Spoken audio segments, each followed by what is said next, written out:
This week on the Sports Initiative podcast, I sit down with Dragons skills coach Barry Maddocks. He discusses his transition into performance rugby, the basic principles of skill acquisition, as well as developing individual development plans for players at the elite level. This podcast was also recorded over the internet, so may sound a little different to normal. I hope you enjoy.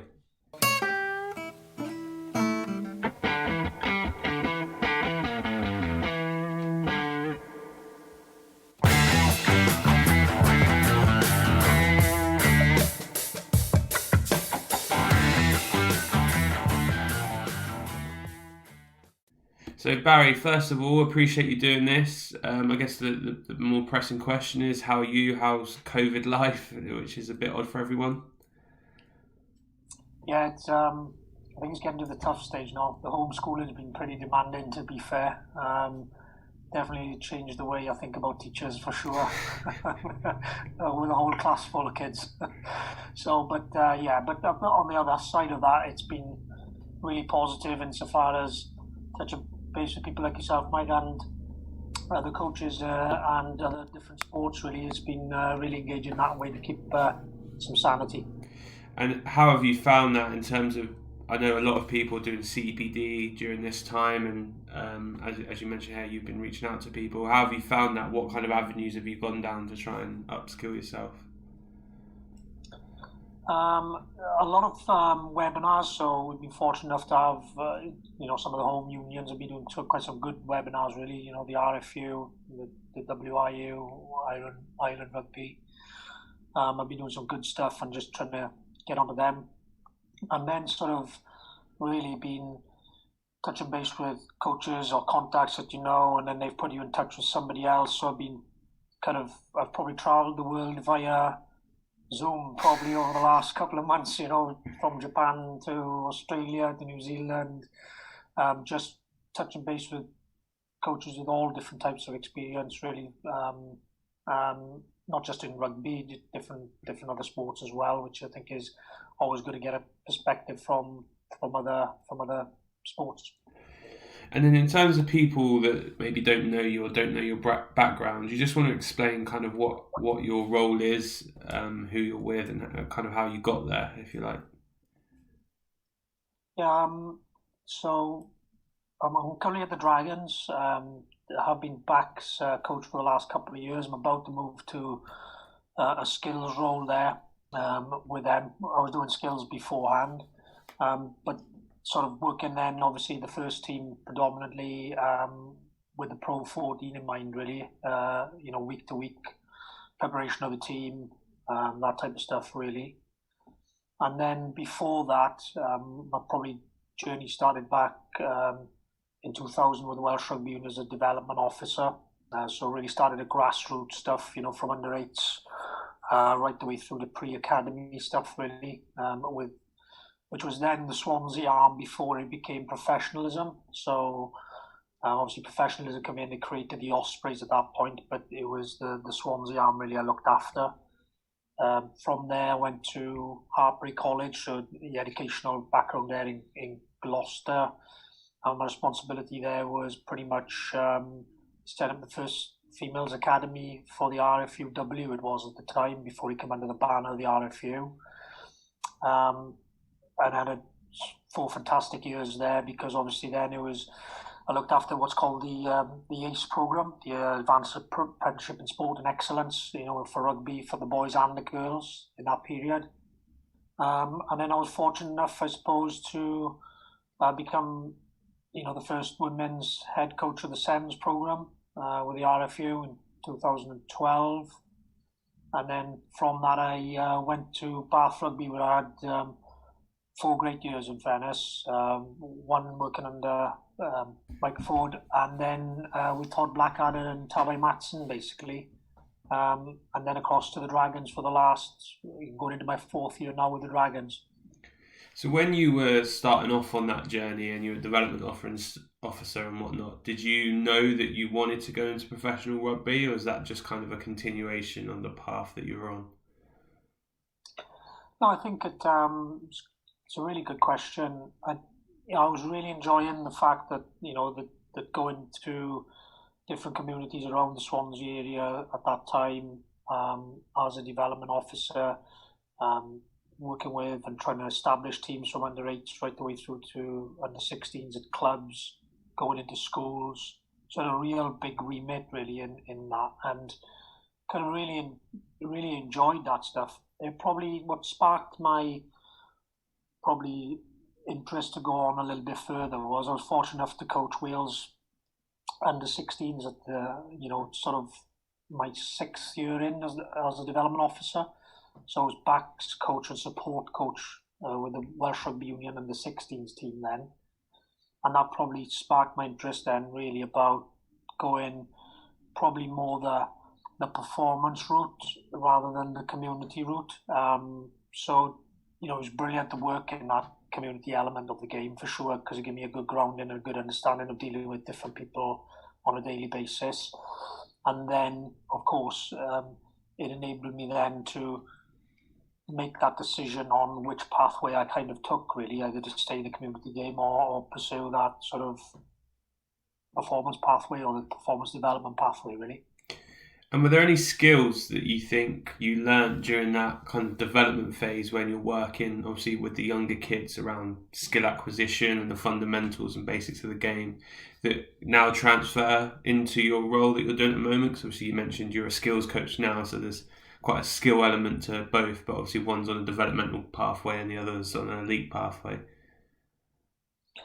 I think probably early doors of my coaching time, I probably thought it had to be considerably different. But the more that I've been working at in that level as such now, the more there's lots more things which are quite connected really. So things like the enjoyment, the fun, challenges within the session, getting the kids even at a young age really to sort of figure out problems and working through things themselves as well, even at a young age, really, because it's like the kids at home, they're adaptable. You put a challenge in front of them and off they go. Nobody kind of teaches them per se. It's more of a guided learning maybe than a tell regime, really. So them skills for sure that have been really important to keep with, in essence, because maybe initially I probably wasn't quite on that right alignment in that way, but since then it's probably stayed that way. So obviously, yeah, you mentioned that kind of you started going down the performance route when you got an opportunity to work in that Wales group, and then obviously you moved on to Gloucester and stuff. Is there anything that really surprised you when you started moving into the performance section? Anything you were like, oh, I wouldn't have imagined that, or skills that you learned and you were like, actually, that would be invaluable for me to have known earlier on in my career? I think that that experience, the Wales in the 16s, was just the real drive of the individuals and the players that were involved in the program. That kind of surprised me really. I, I kind of probably didn't expect them to be as focused at such a young age really about, they were quite clear, a lot of them, about what they wanted to do, how they wanted to do things, how they wanted to push themselves forward as best they can be. So they're quite ambitious, really competitive in that sort of age as well, which probably took me a bit by surprise, because I always thought that I'd have to bring all the technical aspects of stuff, I suppose, and the tell side of things maybe a bit at that time, because that's how it was probably going back several years ago, that it was more driven by the coach kind of thing. But actually I learned pretty quickly that even back then that the players themselves were quite adaptive and quite forward thinking about their own stuff really. And if I'd have probably had that a little bit then maybe I'd have coached slightly different at that point, And how did that affect you moving forward into your roles going forward when you'd seen that drive that those kind of top achieving players at those age groups have? I think it probably made me think a lot more about how much they're involved, sort of within the system, the program, and getting them to shape some elements of it, for sure. From training and things like that. I think I've probably improved a lot more in the last, say, 5 or 6 years, because I think there's more of an emphasis on allowing the players to be more involved and getting that sort of the buy-in from them and them being part of the process and co-creating things. Of course, now it's a lot more prominent. Back then, probably not as much, but it's sort of something that for sure was there, and it was a matter of encouraging that a little bit more potentially, at that point. And so how do you go about that now in terms of your ability to kind of have dialogue with players and set them on a way of almost guided discovery? Obviously, you mentioned that you're at Bath and then you've come to Dragons and a skills coach. Obviously, I imagine a lot of your work will be around kind of individual development plans and trying to encourage the players to develop those skills. How do you go into a scenario and help the players understand what you want them to improve on, or help them put a framework in place to help them improve? As I mentioned, I think it's really important, Mike, to sort of co-create that program, because ultimately, the sort of clue is there. Really, the individual development plan is very much geared around the individual themselves. It's not my plan; it's their plan. So I think their involvement in it is huge, really. All I'm trying to do more of anything is probably the guidance and the manoeuvrability with the other coaches. Obviously, about have you thought about this? Do you understand about this element of the game? So we're on a lot more of a guided sort of role nowadays than we have been before, for sure. But I think that one, it's about them being involved in it, us guiding and maybe highlighting and making aware, so heightened awareness, I suppose, of certain aspects of the game. That they may be actually, a lot of players tend to look at their negatives before their positives anyway, humanistic nature, I suppose. But I think that the importance there is getting them to look at them to work on their strength element more so than what they would perceive as the poor elements of them. So there's a sort of a 66-33% rule, if you like, that the 66% of the stuff is about the positivity and 33 of it being, look, this is a little area to work on. And only picking off a couple of them things that the player feels that they need to continue to strengthen and work on, and then another area where they need to develop. And is that done in a formal context? Is that like written down and logged somewhere, or is that in an informal context? I think that it's again, a really good question, because there's a lot of debate about whether it's formalised or informalised. For me, personally, I think the first initial one is a little bit of a formulation of the sort of co-creation of it.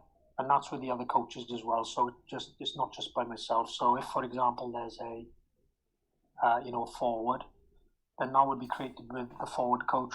You'd obviously have the head coach or the director of rugby, whichever one you look at it. Yourself as the skills person, maybe to coordinate and support that arm, because I'm looking after it on a kind of daily basis, if you like, where as obviously the forward coach has got a lot of other things to be done, the same as the head coach has got a lot of their stuff to be done. That role is to support the athlete in that program. Then, from that, I think that you can have a lot more informal conversations nowadays. I think that's probably the best way, post that. There's obviously a time, I think, where you have to review at some point, a couple of months down the line, just to see where things are, just to make sure if we're on track. It could be very much like, no problem, you're all good, this is really improving. All the stuff on your personal development plan is going really well. That's it. That's as much as it needs to be. Keep working on this and that, and it's done, and then you may add I may add a note to that documentation just to say, really, look, I had an informal conversation this day, everything's happy enough with everything where we're going, still focusing on these three things. And for some, I think that works really well nowadays. The informal, and obviously the generations are different, completely different, so we've got to be aware of that. We've got a sliding scale of players who are probably around about, not quite my era, but obviously a lot older, who are happy with that format of a formalised one, probably more often than one formalised and informal one. So it's about knowing your athlete as well. I think that's really important, and where they sit. But I do think that it's important that, obviously they're part and parcel of that process and that programme. So in terms of your working week, do you just want to talk through kind of what your working week would normally look like? And then kind of the number of players you would work with and all that type of stuff. So from a skills perspective, the probably the key is you've got the run on across the squad really about where they are from their individual development plans and everything else. So it's a big chunk of work. But then it's the importance is utilising the expertise you got within the coaching group. So for example, I'm not a scrummaging coach, I was a back. So in their sense, you've got to utilise the coaches within the programme. So if you've got a scrum coach and somebody needs to work on an area of scrum, or if they're throwing, for example, as a hooker, then they would be part and parcel involvement in that player's development plan. So at the start of the week, it's very much about the player having a real focus about what they want to work on in that week as well. So at the very start of the Mondays would be touching base with the players in an informal manner about what they think their focus is going to be in that week, because I think it's important to keep them on track, really, because that's the guided bit. Is are we covering off what we said we would cover off, or what you needed to work on, and then just touching base with them on that first day on the Monday. Now I know some do it formalised wise, so some people may get them to send their stuff in. What's the plan for the week for you on an IDP basis? Everybody's different, every player's different, of course. But very much on that Monday would be a touch base. Where are we? And then on the sort of Monday, very much about how we would sort of look at that plan of the week. Where would they fit it in? Are there opportunities within the section to get that IDP done? So, for example, if you've got a scrum half who, on a particular given day, on a Thursday, for example, there's a lot of box kicking in the session itself, then do they realistically then need to go and do extras on box kicking? That may be better spent on maybe passing distribution. So it's about having a feel as well as the week goes on about what the player also feeds back. They could be stiff, so they can't do certain exercises like kicking, for example. Tends to be then unital sessions. We would tend to work a lot with individual players and individual groups, whether within the forward session on a Tuesday or the back session, and then very much then put a plan program together at either the front end of the afternoon session on the Tuesday or the back end of the session. So very much if we think we need to be a bit more team biased on some skill work, sort of connections, something with the forwards and the backs together, because they haven't had that opportunity to develop that aspect, which will help the team. And we'll look at that maybe at the front end of the session. Whereas the back end of the session, it could well be more so based upon the individuals or individual groups. So what do I mean by that is, if you've got the back three players who are high ball catching the ball, then we may have scrum halves who may actually kick the ball in that part of the session. So one, the wingers can go after, put a bit of pressure on. It builds a connection between scrum half and wing. They get a feel about who kicks maybe a bit more infield or outfield, who's left-footed, who's right-footed. So it's just that collective understanding. And then from that, we'd organise then sort of branch outs, basically, maybe some on defence, and I would be the defensive coach that will run that part of it. There could be somebody else then working on a different aspect of the game, and each player would float into their own. So I'd coordinate it up with the other coaches, and each player would then float into them sections to work on them particular skills that they feel that obviously tied in with the IDP they're working on, or keeping the strengths up, for example, on a Tuesday. Thursday we could depend upon, again, if there are some micro units, we may get some more work in there on the Thursday. But if it's just the one sort of main session, it'll sit at the back end of that again. So same thing, it can either be front loaded or rear loaded behind the session, depending on what we think is best, what the mood of the group is as well. And then on the Friday, what would tend to happen is we would probably have the non-23 group, so the guys that don't make the squad. So we would look at upskilling them players then at the back end of the week, rather than just normally what would happen is you come in for your weights and then you go home, because obviously there's no game potentially for them. And again, the same thing may happen on prior to a game on a Saturday. So they may come in to do because some players will go out and play for a development program, for example, because that's the management of that. So some will go and play at Welsh Premiership, some not. And then it's the management, them guys on the Saturday. So you could do an additional prehab session, or possibly even then look at another upskilling session before then. They probably more often than not go to watch the game if it's at home in Newport, And obviously, using kind of your example there, you mentioned about scrum halves doing box kicks and whatnot. Who designs those sessions? Is that you, from your experiences of things that will work, or is that the players going, so and so come across and help me with this, and sorting out the session themselves? How does that look?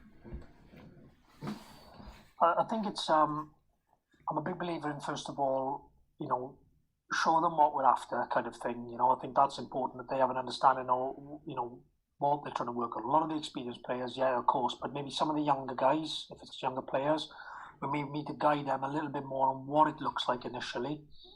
And from that then, obviously, through experience, they'll obviously understand what they need to do and things. So I think that's important, that element of, helping with that knowledge base to begin with, potentially for some of the younger guys. In relation to some of the more experienced guys, they tend to know, what they're sort of after and what they're looking for themselves. And that's very much a so of you'd probably observe a lot more in them sessions, you'd watch, and then they would pretty much more or less, they would create sort of, this works for me kind of situation. And I feel this works for me. So they would have that experience that they would draw on, and they would pretty much create their own session in effect of what it looks like, with a couple of adjustments. And then that becomes then a very much for me, and the other coaches, of course, as an observatory role. It's not so much of a coaching role. They may also ask a question, for example, one of the nines does a box kick. He's probably a better box kicker than I am. He knows the situation, he knows the field by now because of his experience. And then they may ask on one occasion about, what did you see there? Well, you may say, well, this is what I saw. What do you think? So it then very much reliant on them having their own feel for it, in particular, understanding that the session that they've created for themselves really based upon experience. But again, it's if they got younger players, then the good thing is about showing them. The senior players can show them as well at the same time.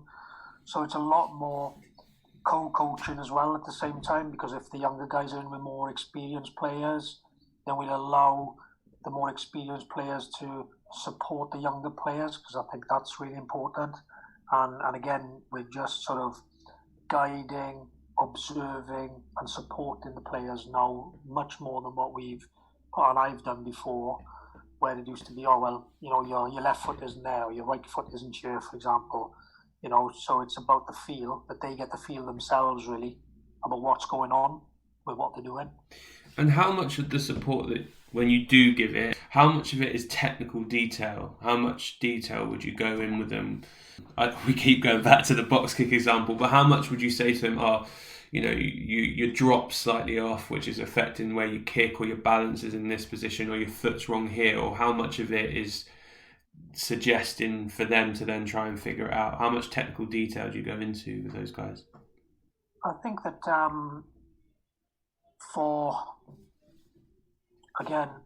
maybe for younger players, you may go a bit more technical than you would for more experienced, because they got the feel. But at the same time, for me, it's even with the younger guys, you want for them to try to get to that point where they feel, oh, that I've leant back there, or I'm not over the ball, for example, or on the example that we've got there. But I would say that it's very much one thing, because there's a big part about reinvestment and stuff like that, really, which is, we've all done it, where we say, oh, think about this, think about that. And what tends to happen, the other two things that you were doing well before that, they start to go all over the place, because your mind is focused, because you directed to a point specifically. So what tends to happen on the first few throws is, you're going to be the player, and the athlete is focused on that section of what you've told them. So the reinvestment part is all about the more information that, obviously you provide into the mind, then they start to overthink things.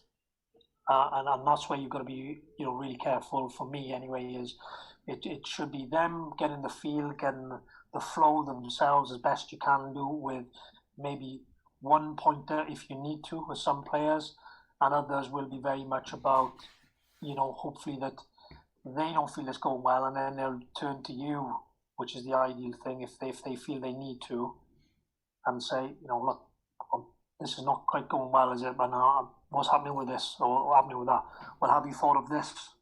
So there's more questions, more pointing them to the direction, because you're observing a lot more, isn't it? But it's observing and giving feedback in the moment, rather than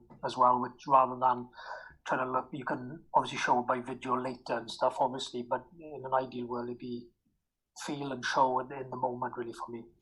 That reminds me of a video I saw. I don't know if you've seen it. There's a guy called Charles Barkley, who's a basketball player, or former basketball player, out in America, and he's playing golf.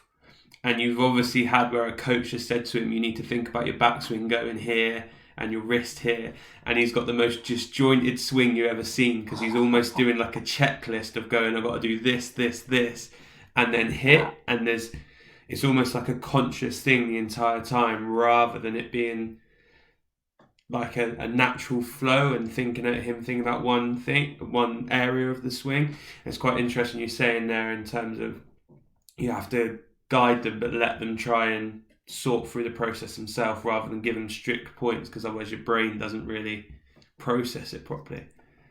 I just thought back, as I was doing it, I just thought back about myself, when somebody used to tell you about, even when I was playing, it was like, oh, you need to do this, or do that, and I was like, I've got to do it that way, and then all of a sudden the process wasn't fluid, because I was thinking so much about one aspect of it, and then everything else became clunky, as you say, so that's, in an ideal world, for me, it's that one little snippet, and then set off, and then try not to jump around as well, for me, about, 3 kicks down the line, start to think about something else, look, what are we really after out of this?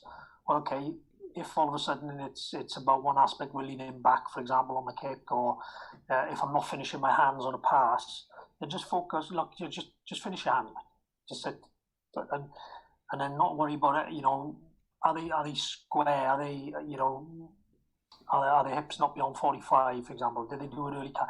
You start thinking about all that stuff, all of a sudden, early catch I'm thinking about. I'm thinking about running straight and square. I'm thinking about finishing. There's loads of stuff now going on with the player. And then in the game, of course, you don't have the time to do that, do you really? There's a defender on you, so it's got to be automated, basically. So, you get to feel yourself. So how much work do you do between like isolated practices to then like chaos practices where you are testing those skills that you're working on in like a live environment? Again, I think there's a lot going on at the moment about game based and the static stuff per se, or the technical side of things, and I think there's a time and place for it all. I think you should use it as like a continuum of what's right again for the individual and the player.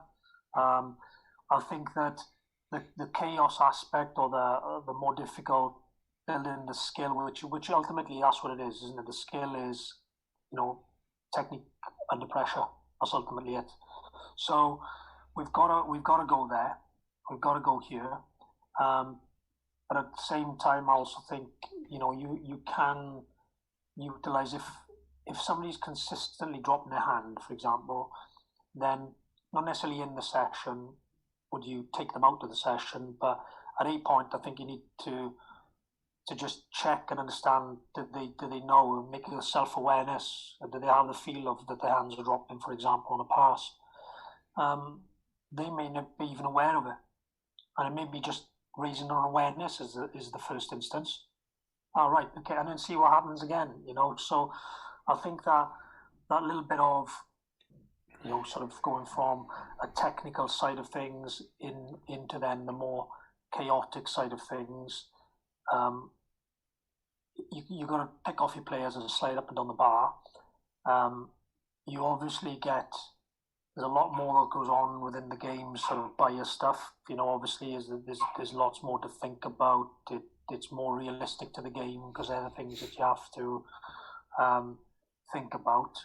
And then you've got, the sort of staticky kind of stuff where maybe at the end of the week that somebody wants to build some confidence, for example, and their confidence builder may be, 6 passes off the left-hand side because they feel like maybe it hasn't been great in the week, and all of a sudden they go out and they feel brilliant.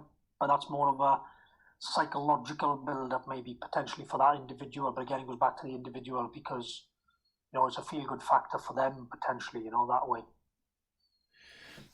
I guess kind of moving on to the psychological side a little bit, how much of effect does that have on the skills-based stuff? So I guess use an example. Say, for example, you have a 15 who's not great under the high ball, and then because of that, every week the opposing team are testing them out with high balls and stuff.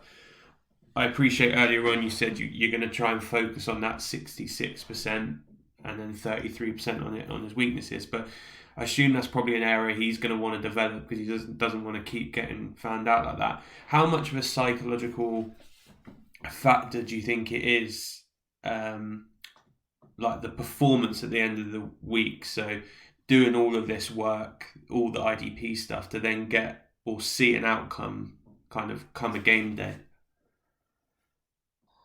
Yeah, of course, the ultimate test is in the game to see how that development program is working,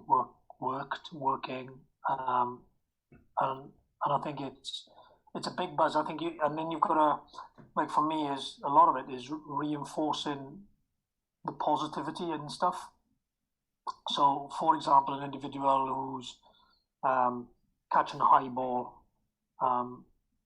it would be showing them all the good ones, really. So it's there, to reinforce the good stuff rather than reinforce the negative stuff, for sure. Now, there might be a small aspect of that they do need to improve on within that, but hopefully that it's not put as, well, you're not very good at this here, and then it becomes an even, like from my experiences, it becomes an even bigger problem. You're inflating the tires almost of the issue. So you have to be very careful from a psychological point of view is sort of looking at some of the good stuff and giving lots of good reinforcement of when they do it well. And that's not just on the Saturday, that could be through the weekend training. And that's the beauty where I sit as a skills coach, where you would be, you know that individual is working on a high ball, even in training, and if they've gone up and they caught that ball, it's like I can get straight into it. That's that sort of instant stuff where you go, John, awesome stuff, mate, great take in the air. So that whenever we as coaches get the opportunity to reinforce the stuff, that's much more powerful than hitting on the negative. Oh, he's dropped another one, or oh God, So I'm bringing that and sort of highlighting it to an extent where it's just it becomes even massive, and then they lose the self-confidence themselves. Really, that's what I believe anyway, is the reinforcement of the good stuff. And then them also looking at different things of catching, other people catching high balls. What do they see? What things that they do that they could add maybe to their physical nature and stuff. So you get them to learn and feedback. So you may ask a player, to have a look at, who deems the sort of 3 best catchers in World Rugby is, or 2 best catchers in World Rugby. Go and have a look. See what you see, come back. So it's like a little project really for them as well. So you're it's not always coming from me. It's them going and researching and looking at stuff that they think they can add to their game, so that they're proactive in their own development again. So I think that aspect is quite important. Really about there is an element that is they've got to work on the positive stuff, but if there is that element where they're not great, like catching the high ball. But then it's important how we support that individual as well, so that it doesn't, like I said, inflate the sort of tire really to an extent where there's complete loss of confidence in anything, really. So, I guess it's a bit of a question for you. It's a hard one to answer. Do you think it's important for your role as a skills coach that you're positive in general? Yeah, I think that, the thing of a skills coach is you can be positive. You can bring loads of energy. Look, I'm not, that you're not governed by, to an extent, the results on the weekend. You're really about the individual. And I really believe I'm passionate about it really, is if they know you care, and if you highlighted something, they will know it's for them, because they know, the player will know you're trying to get them better. Ultimately, if it's, supporting them, trying to help them get to the next level, or, sort of just improving their aspect of skill. But the positivity part is important. But at the same time, you have to be able to have that conversation with somebody to say, look, this is part of the game. What do you think? Hopefully for them to raise their own self-awareness, for them to get better with it. But ultimately, good connection with that person as well, but it's easier then to obviously sort of get them to see that you're doing it in their best interest. Basically, if you have to be, not the negative side of it, but I would say, you're trying to help them get better. That's ultimately what you're trying to do. That's your job. Yeah, listening to what you're saying there, I could imagine if you've got someone whose characteristics may be more negative in terms of they focus on those things, it could be quite damaging to an individual if they are struggling and then you're constantly picking out the negatives rather than being positive. So I guess it was observation that in your role at the moment, it seems like the positivity side with the players are real important to allowing them feel comfortable enough to be exposed to then develop on an area they're maybe not as great in, or as you said, trying to develop. Yeah, I definitely believe that, because they're going to have, obviously there's got to be a good link between you and the player. You've got to be connected with them. You've got to ultimately that, if you think somebody really cares about you, then ultimately they've got your best interest at heart. And then if you have to say something, it's not meant, in a way which is, put you down or anything. It's meant to be that it's just trying to help you out. You've got to have that close link with that. But again, I go back to it. It's So you have to be able to have them conversations if you need to, but at the same time, you're building that individual up. I want them to be the very best they can be on the weekend if they're selected to play, is to be the best they can be in that moment, and to continue to do that. But it's human, as I said, it's human nature. I've had the amount of times I'll have a player come to me and I'll ask them about sort of review of a game. The first thing they'll say is, "I didn't do this well. I was rubbish at that." And you're like, "Whoa, just stop for a second. What went well? What's gone good for you?" Oh, it's almost like there's a pause delay. Now there are some then, of course, obviously characters then which are the other way inclined. The sort of, well, I was brilliant at this, I was red hot at that, and I don't see anything wrong. Okay, well that's now the importance is that you've got that connection, you've got that ability with that player that you can raise that awareness, and it's not necessarily always it's not necessarily in front of people, but that's probably more that individualistic one where you're able to connect with them and say, "I know you're saying this, but really, what do we think?" Have a look at, and it's not necessarily maybe me bringing the awareness. I mean, how I work it as well is peer group. Talking to each other, because I think that's important. So it's not necessarily always coming from me, because we all know that probably now the best links, the best connections are peer to peer. The most effect that you'll get is peer to peer group, and that may be, you just got to be smarter with how we do things, or how I do things, which would be, okay, Mike, can you go and have a look with Barry to have a look at his passing from the base? We'll see what you come up with. And then all of a sudden it becomes, that player-player relationship, and then they start to talk, in the same position, and they, oh, I saw you do this, and then all of a sudden, they start to build up a bridge in a formulation, and then I'll ask them just to feedback and say, okay, so Mike, Barry, you went away to have a look at this aspect of the game. What did you find? What did you see? Show me a clip. So putting more of an emphasis on that player to develop themselves as well again. So it's not, reliant on the coach consistently, or how it was years ago. The coach used to say, "You're not doing this right. You're not doing that right." They've got to sort of figure it out for themselves, isn't it? Same as we all have to in life. You go through it and you get advice, you get guidance. But of course, you do things then, and you think, "Oh, well, I won't do it that way again. I'll do it this way." So it's self-learning, really. And how important are the senior players in that, about them showing real leadership in terms of being able to take a group or small group or an individual away and work on specific aspects of the game? How important that you've got a good core of senior players that do that in the right way and show the right values?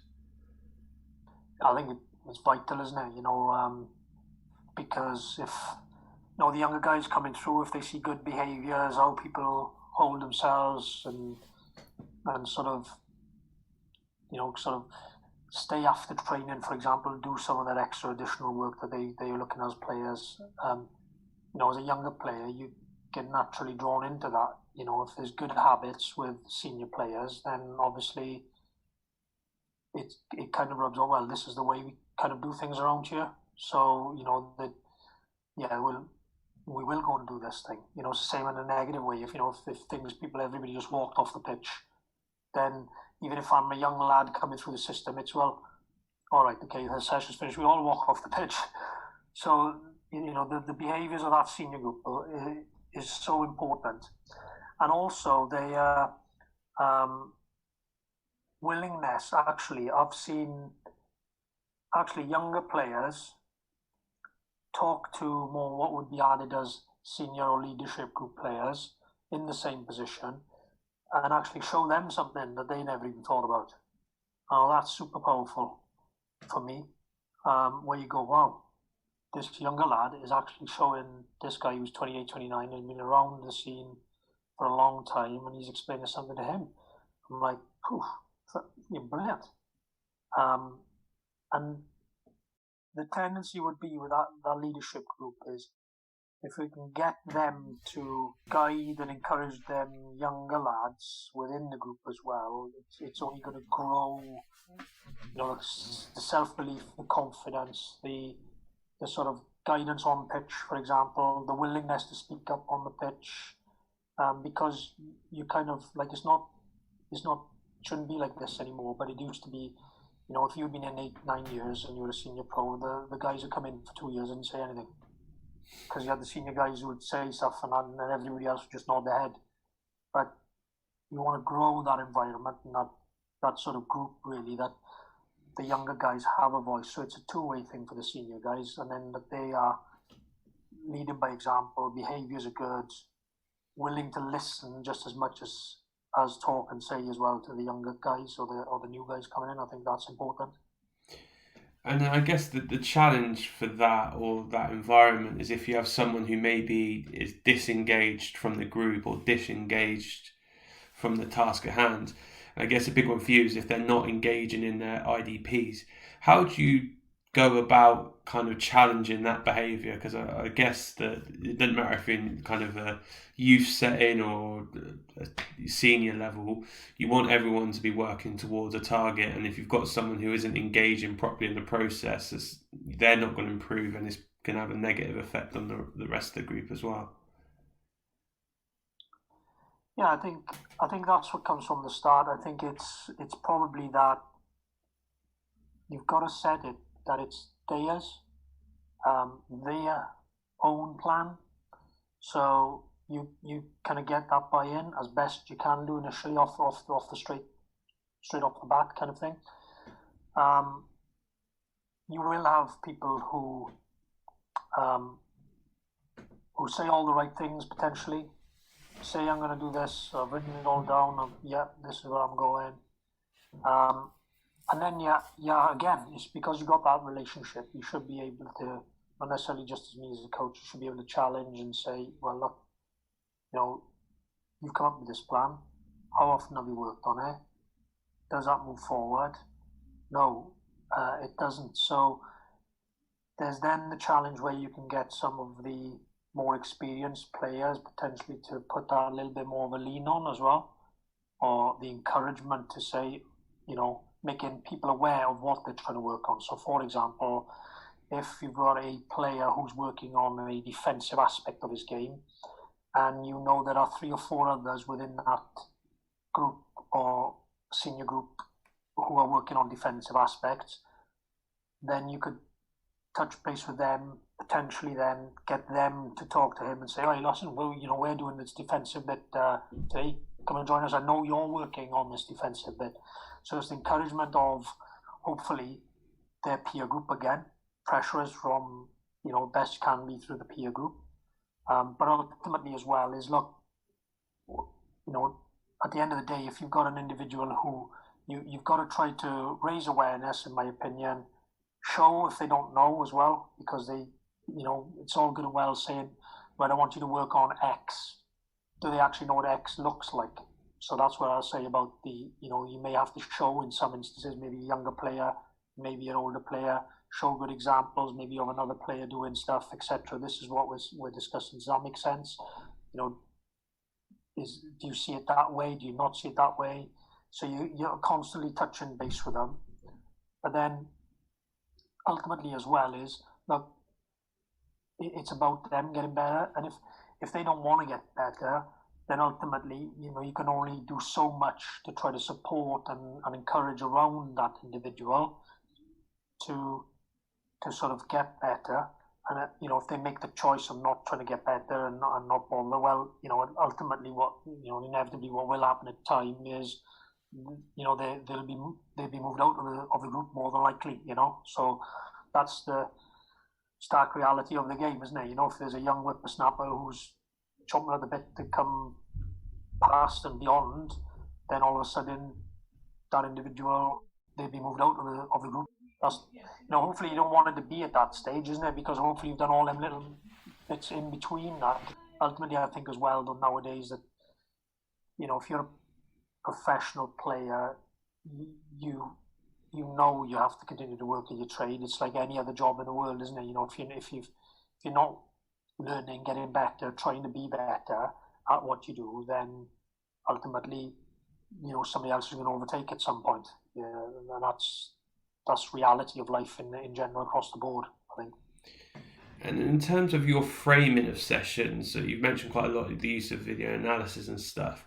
Would you frame a day's work using videos of what your plans for the days are, or the good examples or bad examples of the stuff that they've done? Kind of how do you frame the work that they're going to be working on and stuff, like you've said there, so they've got a good representation of what it actually looks like or what the end goal looks like? Yeah, so I think that there are times where, for me, I'm very much informalized there on a daily basis. So when we went back to initially, there's maybe a formalized something. So informal would be things where I touch base with them in session, live. So if I've seen something that I know that they're working on, to reinforce the stuff. At the same time, it may be to highlight an aspect of post game or training where we've gone into a video session, asking them, showing them, for example, good examples, asking them to check out. If there wasn't such a great example, I wouldn't say that. I would just ask them to compare the differences between catch 1 and 3 to catch number 4 and 5, and ask them to work it out. I've got an idea in my own mind. The thing is, within that is, just to add to a point on it, really is, whenever you ask a player really about, because why they drop the ball. I remember a great example really when I was at Bath. I put some glasses on a particular player. We talked about catching the high ball, and on the film, because we had the different angles, so we had the one which is the camera right on screen, basically where his eyes were. And he just about caught the ball by his ankles, and I thought, jeepers, that was not great for an international fullback kind of thing. But I reviewed the tape afterwards, and there's a blazing sun basically in his eyes. So, at the same time, you can ask a player, what were you thinking here, for example, and they'll come up with something completely different of what I'm seeing, to compare with what was actually being felt with them at the time, or they were doing at that moment in time. So, to sort of develop them areas for them. So you just got to have that understanding of what they're seeing, what they're doing within the sessions as well. From a sort of use of video, non-video, on pitch, instant feedback as well. So there's an array of different skills and stuff that happens for that individual. But then for the individuals, there'll be probably very much informalized stuff every day, because you can have a formalized meeting every day, but it's very informal. Or, how's it going today? What are the things you remember from training? Go and find me 2 clips of that example. Brilliant. Well done. Off you go. So it's just framing stuff, framing sessions around that stuff, really, as best you can from what we do on field and off the field. Sort of looking at other players, other teams, whatever. Have a little look at a challenge to see, maybe even different sports sometimes. How do they jump? For example, like a high jumper, how does he jump? Or what's different there to a rugby jump guy? So looking at all different aspects of how they could implement something for maybe a different sport as well, to help them. I guess that must be one of the more enjoyable bits for you as a coach, is that because you're doing skills and you're a little bit removed from performance, like you said earlier on, and you're not therefore specifically working on the scrum or specifically looking at backline, you can go and look at these vast array of different sports and see how they do it, so you can hopefully bring that into your context. I imagine that must be quite a good way to go and test your learning and test your thinking and all that type of stuff. I think I genuinely believe the skills coaching role is the best role in the club. I genuinely believe that, because one, you gain such amazing connections with the players initially as well to start with. You're not geared and biased onto the results per se. You obviously want the team and the squad to do well, of course you do. And then you're very much focused on the individual, and with pure outline of just getting them better. So that side of it is great, and then you are able to, you know, digress into different avenues of sport or different, not necessarily just sport, but different psychological stuff, and look at that and how does that affect the player? How would you speak to a player? How do you frame the questions? So it's not just on the pitch. It's about also from a skills perspective is the off the field stuff. You know, how they conduct themselves. What are they like when they get up in the meeting? How do they get their message across? Are they witty? Are they funny? Could they be witty or funny? You know, could they start with an open question rather than a closed question? So the skills aspect now has probably gone, you know, for me, I think it's because you're looking at the individual all of the time, is helping them become better on and off the field. So maybe that's something I should have mentioned, you know, at the start, really. But I definitely think that that's probably as a plus as you could be, really, about other sports, other things that they do off the field as well as on the field as well, you know.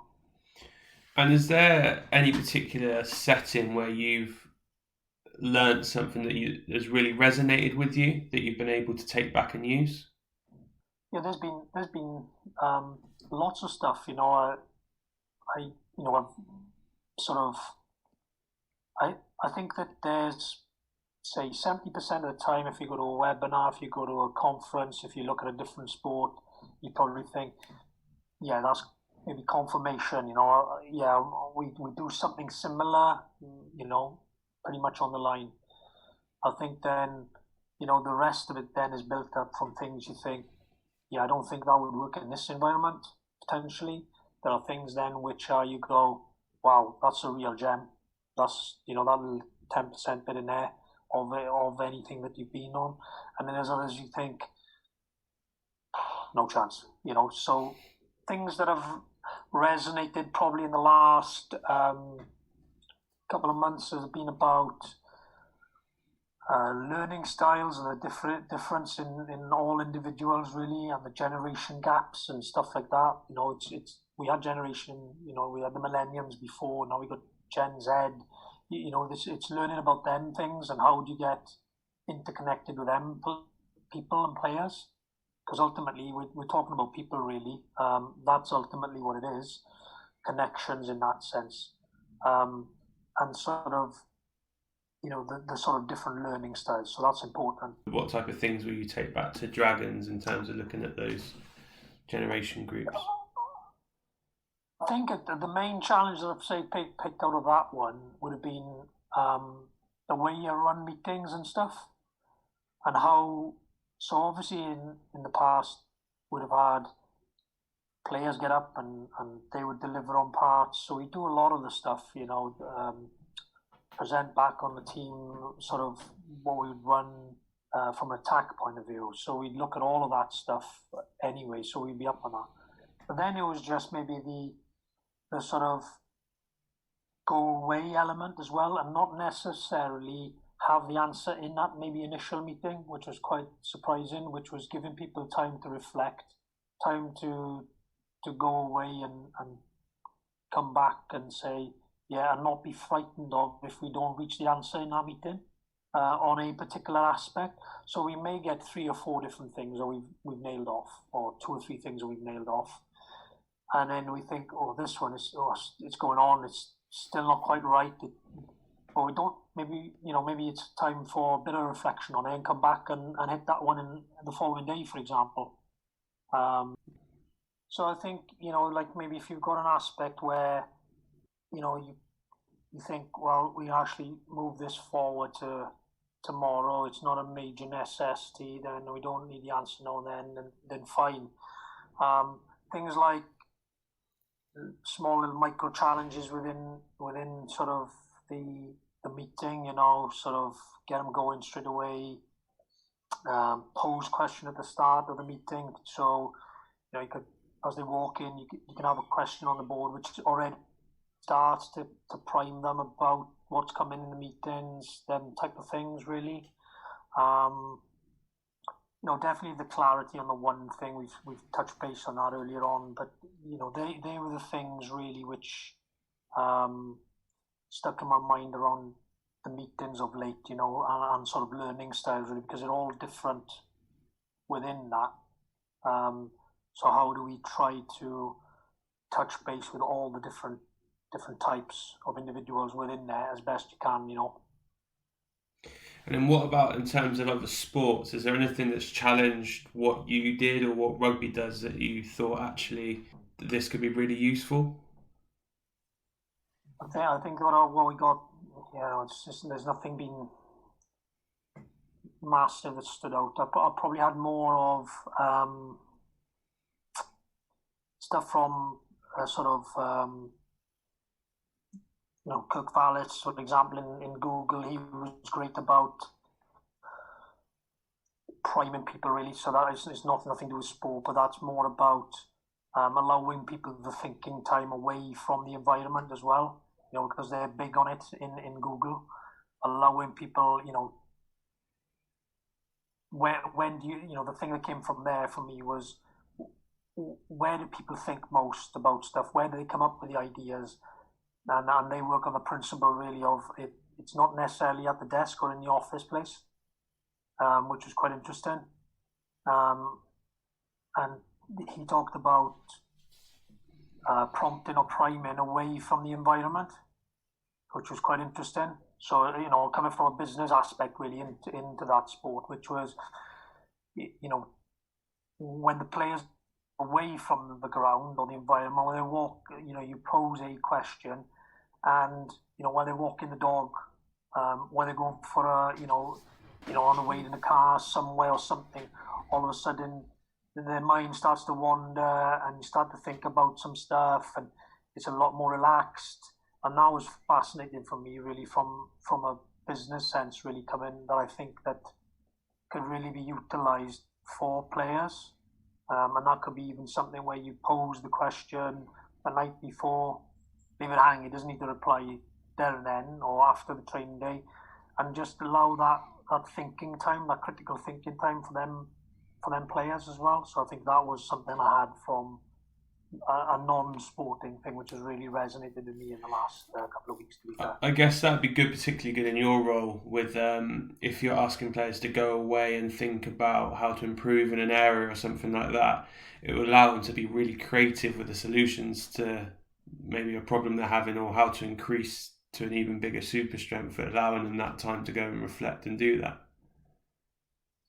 Yeah, I think you're 100%, Mike. What you just said is, that creativeness and that thinking time allows them, and it could be even said in something like, well, okay, we would like to work on this aspect of your game.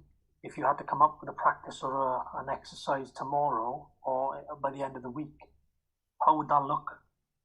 And then almost you allow it to fester and grow, and they come back with, I thought of this, I thought of that. And then again, you get that instant buy-in, and that's where that connection is again, where you think, well, great, and players, in fairness, more often than not, they know the answers. More often than not, you've just got to drill down a little bit more to draw it out to them. But the answers are more often than not there with people, and, that again, I think that would tie in nicely, for sure, about that creativity and coming up with maybe a practice or an exercise, or having a look at something completely different. If for example you could only kick with your left foot for the next 6 months, what would it look like? Bang, go. So it's made me think, I've framed the question differently as well, like I've just done there. It's not something I've thought about there. That just instantly came into my head, because he spoke about, how do we beat this team 100-0? And then everybody went, but then all of a sudden things started to materialize. Well, we'd have to do this, we'd have to do that. Okay, now a load of them come up, and some of them, there's no way in the world we'd ever be able to do it. Well, somebody may come up with the idea of, well, there's no chance we beat team 100-0, but that really resonated in me about how you word the question and about how we can get the group being creative within, because there's plenty of knowledge, there's plenty of experience there, and plenty of imagination for sure, that you could draw from. It's a little nugget for sure that I'll try and take away, and challenging the kids that I work with and how you frame stuff and allow them to be creative with answers and stuff, particularly with kids, because they're great at being creative. That's one of their assets for sure. Yeah, definitely. So I guess a question for me to you in terms of when I look at rugby all around the world, you see different styles almost. You see different philosophies and styles of play. Within your role, do you see differences in the way that skills coaches work with their players? So would it be different from the way that you work in the UK to the way someone in France would do it, to the way someone in South Africa would do it, to the way to Australia and New Zealand? Does that change, or is there fairly consistent threads over the world of rugby?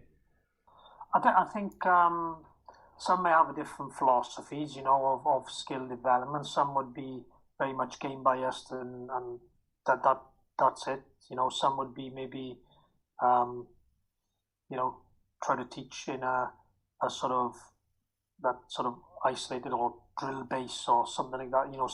So there's a mixture that goes on. I'm sure of that. There'll be lots of people who slide my belief is, my philosophy on it is you slide in and out depending on the individual, depending on the group, depending what you're trying to get out of the session and the design of it, for sure. You move in and out of things. I think on the whole, I think that they're probably the sort of, the extreme philosophies really. You'll have somebody that's one end game bias, one end which is more drill bias, somebody that'll slide up and down. I think, they're probably the way. But again, I just believe there's not the one way, to develop a player.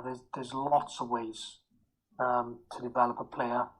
And for this particular individual, it may be a bit more sort of game biased or whatever, or sort of not so much fully into the game, but potentially into there's some opposition there. That there is something they have to register and make a decision on. Some stimulus. It's not to the full intent. Yeah, it's not to the full intensity of the game. For example, you may have to pull them back slightly to move them to go forward again. So that's what I mean by when I talk about game biased. I don't fully mean that it's all full bells and whistles of a 15 on 15 or an 8 on 8 and you're off into them games. But you may have to retract a little bit where there is some stimuli going on and they have to make decisions, because you just have to know when to stretch a person and when not to, and then that's that fine balance again of building the belief and the confidence and bringing them back. Off you go. You have a road bump in there somewhere, and then you bring them back a little bit. So you have to be able to go in and out of them things really. But I do think that on a whole, having spoken to quite a few skill biased people, I think a lot of people have a lot more, though, one trait which I'm getting a consistent theme, is that implicit learning is the key, is a really important aspect of it. That it's about players working things for themselves, experiencing it for themselves, having that feel for themselves. I think that's consistent across a lot of the people I've spoken to. And I believe in it myself as well. That it is important that they learn as the athlete really.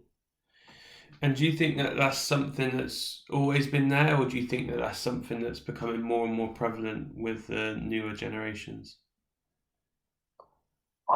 Definitely, like I said at the start, when I first started out, when I played, it was all tell. My coach would tell me everything. You do this, you stand there, you go there, you do this. In the coaching sense then, I think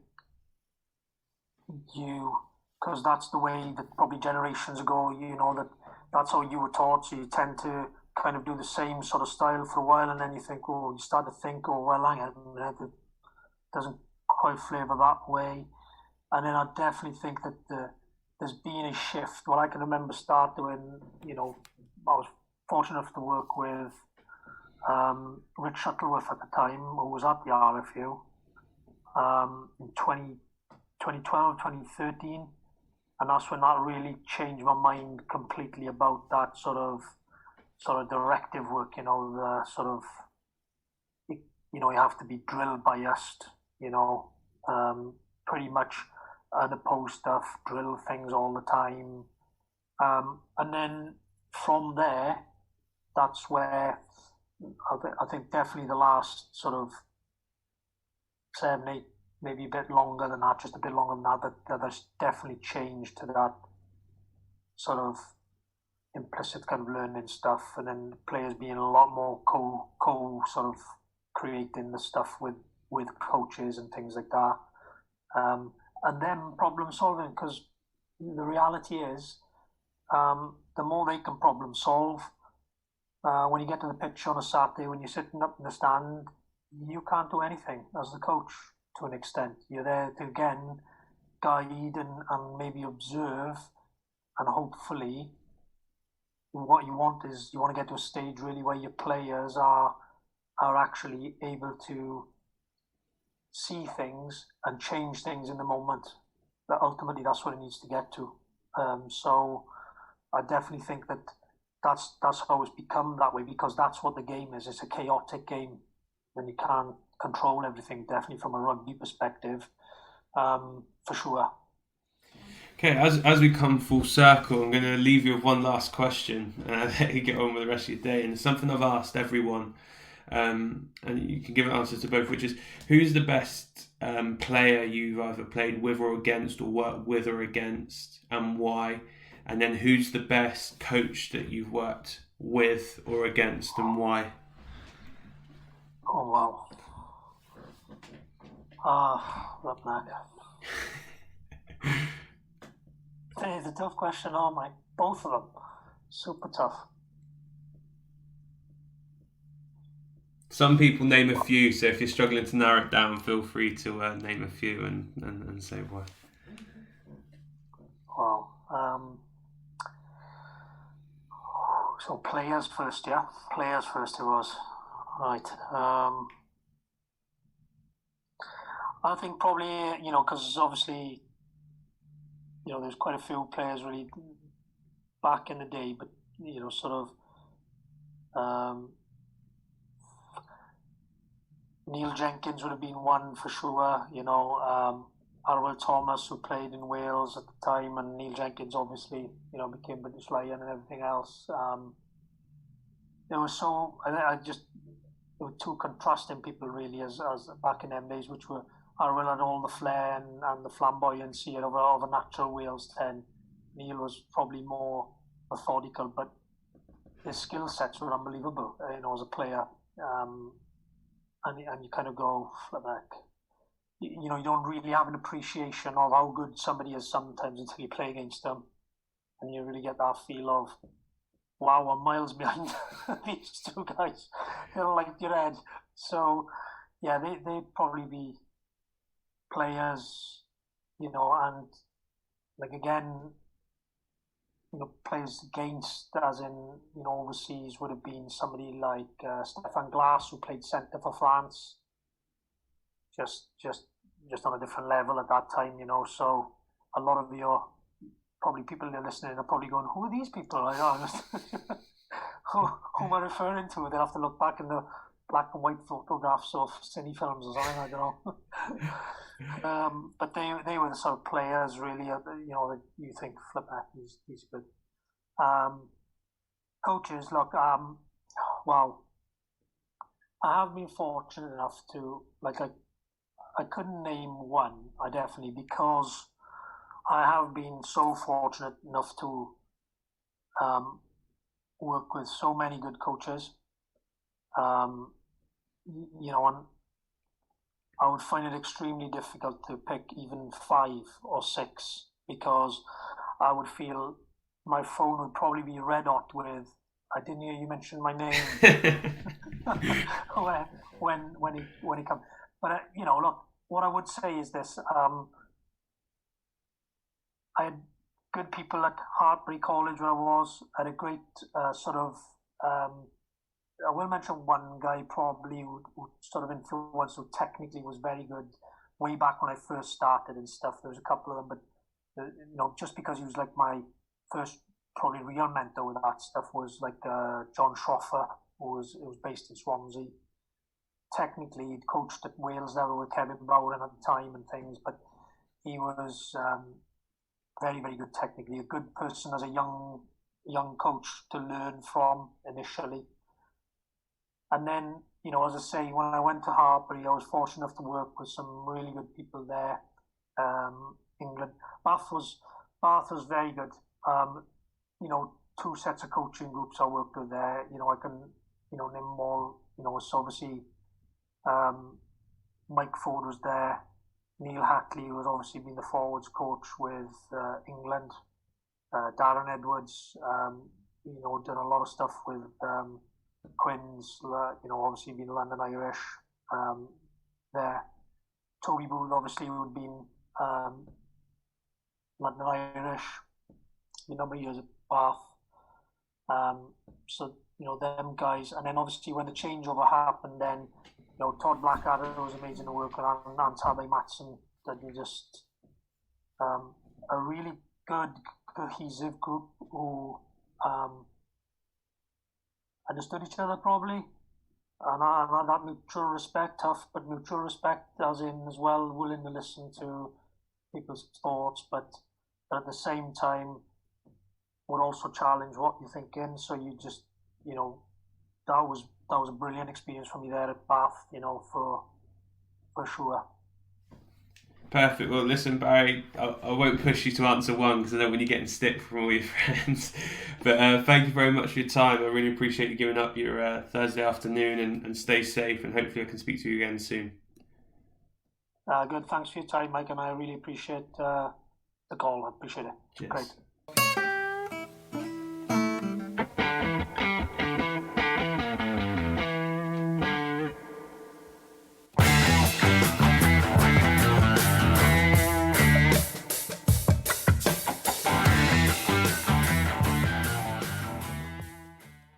Thanks for listening to the Sports Initiative podcast with me, Michael Wright. Please remember to follow us on Twitter, Facebook and Instagram at the Sports Initiative Podcast, and share this podcast with friends and family. I'll see you next week.